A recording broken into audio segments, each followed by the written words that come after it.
Maatewos boqonnaa 15. Ergasii Fariisonnii fi barsiisonni seeraa Yerusaalemii gara Yesuus dhufanii, Bartoonni kee maaliif seera muka abbaa keenyaa irra daddarbu? Isaanoo buddeena nyaachuu isaanii dura harka dhiqachuudhaan of hin qulleessani jedhaniin. Yesuus deebisee, Isinoo seera muka abbaa keessaniitiif jettanii maaliif abboommii Waaqayyoo irraa daddarbitu? Waaqayyo abbaa keetii fi haadha keetii fi ulfina kenne.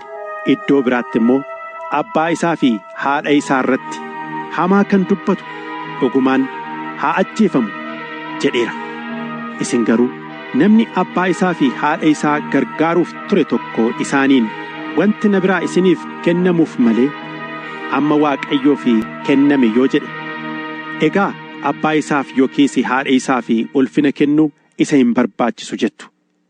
Akkasitti seera muka abbaa keessaniitiif jettanii dubbii Waaqayyoo busheessitu. Isin of hin argine nana Isaayyaas waa'ee keessaniif raajii isaa keessatti, sabni kun afaan isaatiin ulfina anaaf kenna, garaan isaa garuu baay'ee anatti fagoodha. Ana waaqessuun isaanii akkasumaan abboommii namaa akka seera Waaqayyootti barsiisu isa jedhe ba'eessa dubbate jedhe. Yesuus namoota ofitti waamee, dubbii koo dhagaa hubadhaas. Wanti afaan namaa lixu xuraa'aa nama hin godhu, wanti afaan namaa keessaa ba'u garuu xuraa'aa nama godha isaaniin jedhe. Yommus bartoonni gara isaa dhufanii, Warri Fariisotaa dubbii ati jette yommuu dhaga'an gufachuu isaanii beekteetta? ittiin jedhan.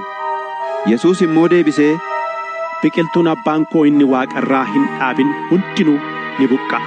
Waa'ee isaanii dhiisaa, isaan jaamota akka isaanis karaa ni argisiisu. Namni jaamaan jaamaa akka isaatii karaayyuu argisiise lachuu wal fudhatanii boolla keessa ni bu'u jedhe. Phexros garuu deebisee, fakkeenyicha nuuf hiiki jedheen. Yesuus immoo deebisee, isinumtuu hamma ammaatti hin hubatin jirtu? Wanti afaan lixu hundinuu marrumaanitti darbee bakkeetti akka ba'u hin qalbifattaniire? Dubbiin afaan keessan keessaa ba'u garuu yaada garaa namaa keessaa dhufa, isatu xuraa'aa nama godha. Wanti hamaan hundinuu yaada garaa keessaa ba'aa'u.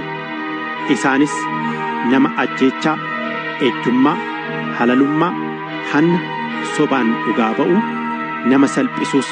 Isaan kanatu xuraa'aa nama godha malee harka dhiqachuudhaan utuu of hin qulleessin nyaachuun xuraa'aa nama hin godhu jedheen. Yesuus achi adeemee gara kutaa biyya Xiiroosiif Sidoonitti sokke. Kunoo dubartiin Kana'aan tokko naannaa biyya sanaatii dhuftee sagalee guddaadhaan, Ilma Daawit, gooftaa koo, intalli koo hafuura hamaadhaan qabamtee jirti, anaaf maari jette. Yesuus garuu sagalee tokko iyyuu isheef hin deebifne. Bartoonni isaa yommus gara isaa dhufanii, Isheen booddeedhaa iyyaa adeemtu kan waan isheen barbaaddu godhii fi of biraa deebisi jedhaniin. Inni immoo deebisee, ani warra akka hoolotaa karaa irraa goranii mana Israa'elii badan duwwaaf malee hin ergamne jedheen. Dubartittiin garuu dhuftee miilla Yesuusitti kuftee, Yaa gooftaa, na gargaari jetteen. Yesuus yommus deebisee, buddeena ijoollotaa fuudhanii sarootaa darbachuun ba'eessa miti jedheen. Isheen, Eeyyee yaa gooftaa, haa ta'u iyyuu malee saroonnis maaddii gooftota isaanii irraa saalca'u hin nyaatu jette. Kana irratti Yesuus, dubartii nana, amantiin kee guddaadha, akkuma ati barbaadde siif haa ta'u jedhee deebiseef. Intalli ishees si'uma sana fayyite. Ergasii Yesuus achi adeemee ciisa bishaan Galiilaa bira dhufee gaara tokkotti ol ba'ee achin taa'e. Tuuti soonaan baay'een immoo warra hokkolan, warra jaaman, warra kottaa'an, warra arraba didaa akkasumas kan biraa baay'ee fidanii dhufanii miilla Yesuus jala kaa'an. Yommus inni isaan hin fayyise. Tuuti sun immoo warri arraba didaa akka dubbatan, warri kottaa'an akka fayyan, warri hokkolan akka asiif achi adeeman, warri jaaman akka argan hubatee in raajeffate. Waaqayyo gooftaa Israa'eliif immoo hooqubaa dhi'eesse. Yesuus garuu bartoota isaa ofitti waamee, namoonni kun guyyaa 3 kana anaa wajjin turan. Nyaatas waan isaan hin qabneef hunduma isaaniif nan oo'a. Egaa ani akka isaanii karaatti hin kukkufnetti, akkuma beela'aa jiranitti gad isaan dhiisuu hin barbaadu isaaniin jedhe. Kana irratti bartoonni isaa, As lafa onaa kanatti buddeena tuuta guddaa kana quubsu eessa arganna ree? jedhaniin. Yesuus immoo, buddeena meeqa qabdu? jedhee isaan gaafannaan, isaan immoo, buddeena 7 qurxummii xixinnoo muraasa qabna jedhaniin. Yommus inni lafuma sana akka tataa'aniif namoota abboome.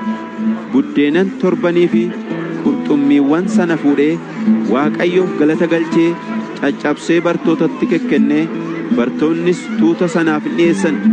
Hundumti isaaniis nyaatanii quufan. Burraa irraa hafes gundoo gurguddaa 7 guutanii fuudhan. Warri buddeenicha nyaatan dubartootaa fi ijoollota malee dhiirota 4,000 turani. Ergasii Yesuus tuuta sana gadhiisee bidiruu yaabbatee gara kutaa biyya Magadaan jedhamu dhaqe.